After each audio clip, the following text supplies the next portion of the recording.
Hoje nós chamamos reunião com o FCCA, junto com o DEP e com o cadastro também. Sobre, durante a visita no bairro, nós atendemos bastante família não preocupar com durante o último ano não comprar casa para o FCA a base de huurkoop e rapidinho essa chega na paga a última cota de huurkoop e toch ainda não por lograr o traspasso. Rapidinho guardando para não por virar dono formal de na casa e nós queremos fazer uma investigação que tem motivo e para o motivo é chama stakeholders mais principal que é a FCA, DEP e também cadastro para mirar que tem situação e como se resolver e por isso problema não abordo señalar e a base de colaboração assim talvez tem esforço para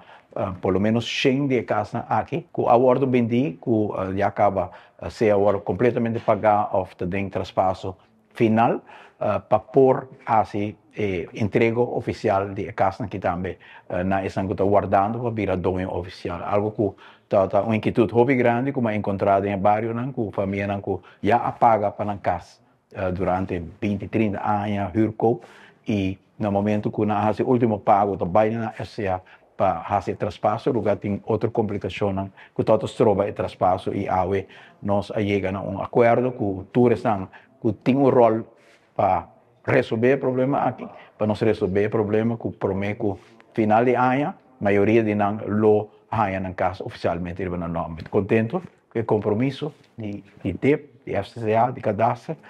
para nós poder chegar a luz no horizonte para resolver o problema aqui.